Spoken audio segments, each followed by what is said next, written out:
A continuación, analizaremos nuestra situación problema, que es el derrame de un ducto de Pemex en Cadereyta, Jiménez. Lo que ocurrió aquí fue que un ducto que transportaba hidrocarburos fue derramado en el río San Juan en esta comunidad. Aunque ya no hay estragos visibles, se sigue teniendo bastante contaminación dentro de este río, por lo cual se exige que se dé una respuesta y por lo menos un análisis a todo lo que está ocurriendo y cómo está afectando a esta comunidad. Evidentemente no podemos hablar solo por hablar y hay que analizar correctamente la situación, así como los conceptos que intervienen en él. Para empezar, debemos establecer qué es un hidrocarburo. Un hidrocarburo es un compuesto orgánico que tiene una fórmula general CXHY, por lo cual se compone de carbono e hidrógeno. Estos son aquellos que forman el petróleo y el gas natural, así como otros combustibles fósiles. La característica que tienen los hidrocarburos es que son insolubles en agua, pero sí son solubles en solventes orgánicos. Se nos pide también determinar cuáles son las estructuras moleculares de los hidrocarburos y del agua. Empecemos por la del agua. La del agua como tal es H2O, por lo cual tendrá una geometría molecular angular. En el caso de los hidrocarburos, se dividen en aromáticos, que tienen una geometría cíclica y también tienen enlaces dobles en su estructura. Y en el caso de los alifáticos, hay tres divisiones. Alcanos, que son lineales con todos los carbonos unidos con enlaces simples, tienen una fórmula general que es CnH2n más 2. Están los alquenos, que igual son lineales, pero tienen un enlace doble entre dos carbonos, y su fórmula general será CnH2n. Y restan los alquinos. Se caracterizan porque dos carbonos tendrán entre sí un enlace triple, y su fórmula general será CnH2n-2. También existen hidrocarburos alifáticos que se denominan de cadena cerrada. Estos forman un ciclo, así como los aromáticos, sin embargo, solo tienen enlaces simples o sencillos. Se nos pide también analizar las propiedades físicas y químicas de los hidrocarburos y del agua. En el caso del agua tiene un punto de ebullición de 100 grados centígrados, es una molécula polar, por lo que es soluble con otras moléculas polares, o más bien moléculas polares se pueden disolver en ella. En el caso de los hidrocarburos son moléculas apolares, por lo cual no son solubles en el agua, solo en solventes orgánicos. Su densidad y punto de ebullición es baja, pero va aumentando mientras más larga sea la cadena de carbonos. Otra característica que tienen es que pueden llegar a una oxidación completa, así como al ser sometidos a luz ultravioleta pueden generar compuestos con halógenos. Una diferencia que hay entre alcanos y alquinos es que los alcanos, al tener solo enlaces simples, no tienen reactividad. En cambio, los alquenos y alquinos sí la presentan por sus enlaces dobles o triples respectivamente. Evidentemente no podemos hablar solo por hablar y hay que analizar correctamente la situación, así como los conceptos que intervienen en él. Para empezar, debemos establecer qué es un hidrocarburo. Un hidrocarburo es un compuesto orgánico que tiene una fórmula general CXHY, por lo cual se compone de carbono e hidrógeno. Estos son aquellos que forman el petróleo y el gas natural, así como otros combustibles fósiles. La característica que tienen los hidrocarburos es que son insolubles en agua, pero sí son solubles en solventes orgánicos. Se nos pregunta cuál es la interacción intermolecular entre las sustancias químicas que están involucradas. En el caso del agua es mediante puentes de hidrógeno, en donde el oxígeno con una carga parcial negativa se une al hidrógeno de otra molécula de H2O que tiene carga parcial positiva.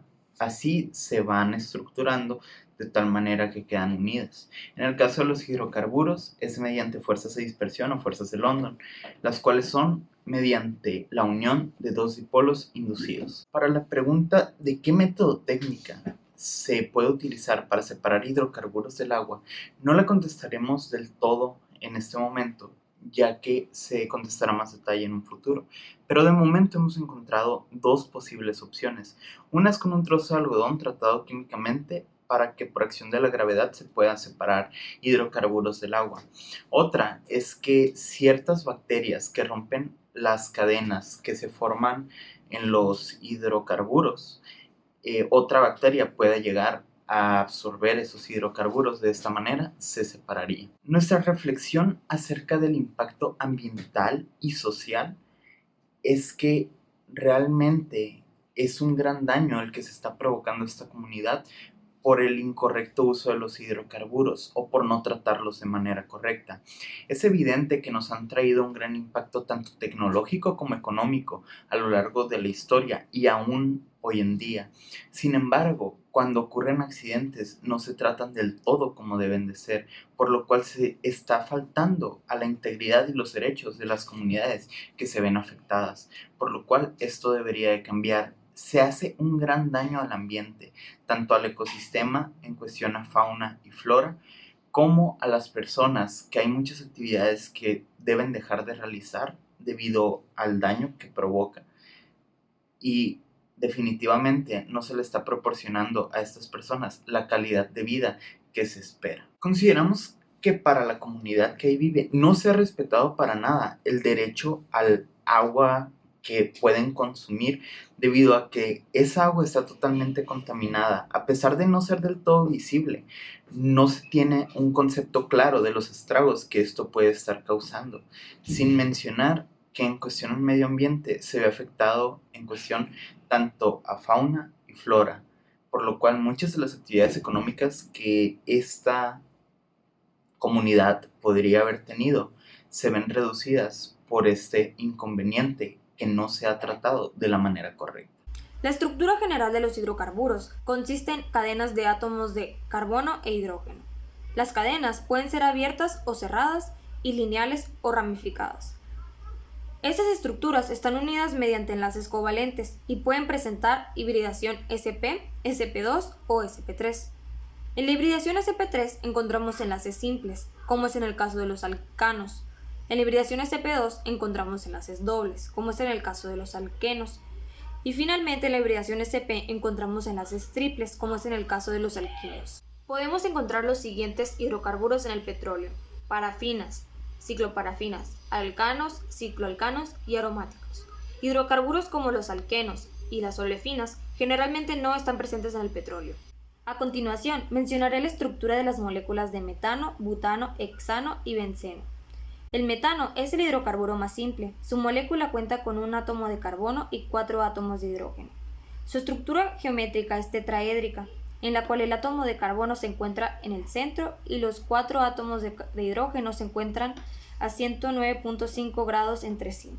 Pues como ya se mencionó con anterioridad, para poder llegar a una resolución sobre esta contingencia de los hidrocarburos en el lago, primero que nada tenemos que entender cuál es la estructura y las características de cada uno de estos compuestos con los que vamos a lidiar.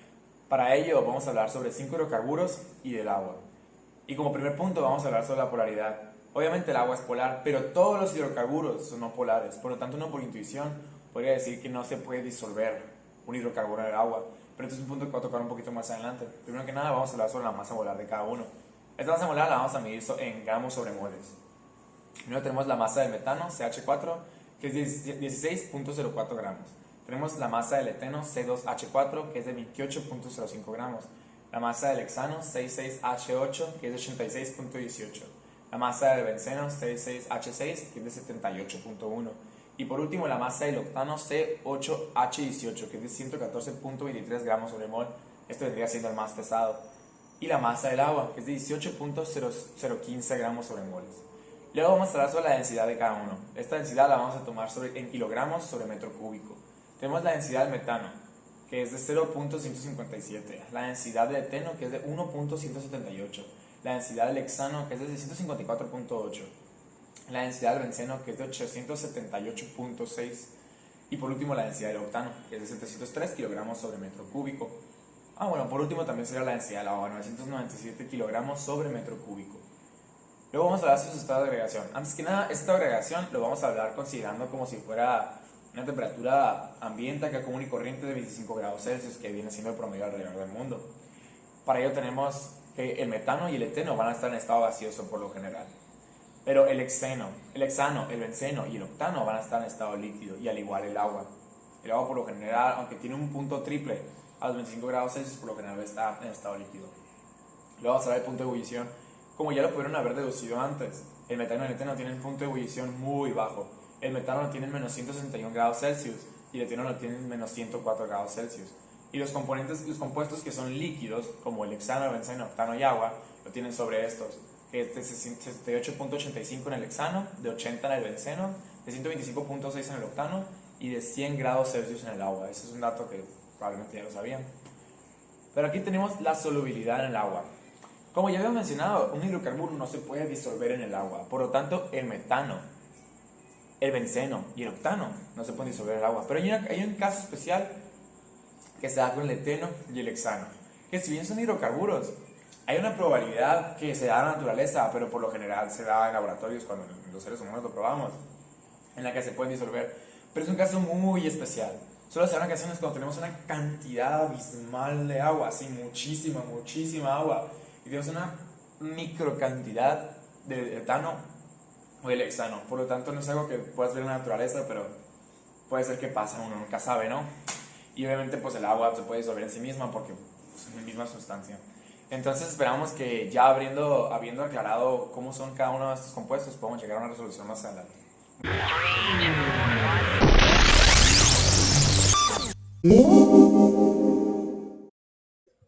Alrededor de todo el mundo hay industrias y fábricas que han tenido la tendencia de verter sus desechos tóxicos en cuerpos de agua, ya pueden ser ríos, lagos, e incluso nuestra refinería de petróleos Pemex lo ha hecho.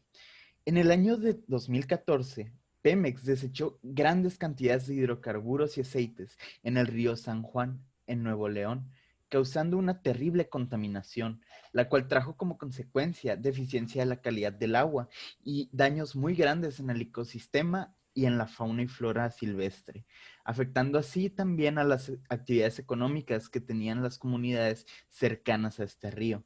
Actualmente hay varias formas de solucionar este problema, que es mediante la separación del agua y el petróleo, pero ninguna es 100% eficiente. Es por eso que nosotros proponemos lo siguiente. En el año 2014, en el Instituto Tecnológico de Massachusetts, el profesor Kripa Varanasi, el estudiante graduado Brian Salomón y el postdoctorado Nassim Haider desarrollaron una membrana con la capacidad de separar el aceite del agua.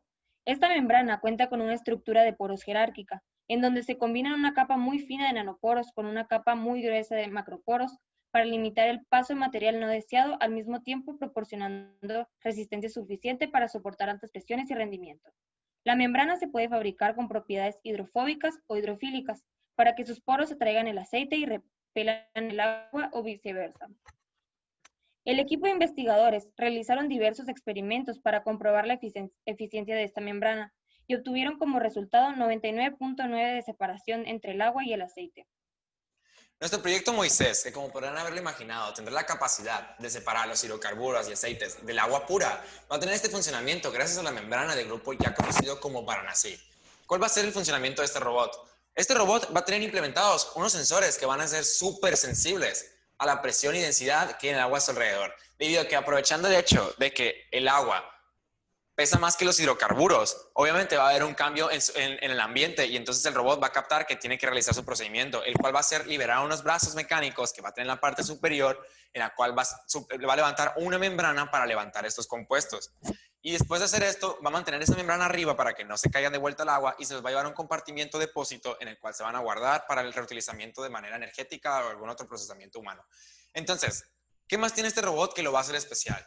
Este robot no solo va a ser capaz de separar el agua constante que está bombeando esta fábrica, sino que va a tener un sistema autosustentable energético. En la parte superior del robot vamos a implementar celdas fotovoltaicas hechas de fósforo de indio galio, que de hecho, aunque la gente no lo conozca, estas celdas reciben más energía solar si están debajo del agua, porque debajo del agua solo llega el espectro verde y azul de la energía solar. De esta manera, el robot va a tener una fuente constante de energía y no solo de manera solar, sino que debajo del robot vamos a poner turbinas hidroeléctricas que se van a activar cuando el robot no tenga más hidrocarburos que limpiar alrededor del río o lago.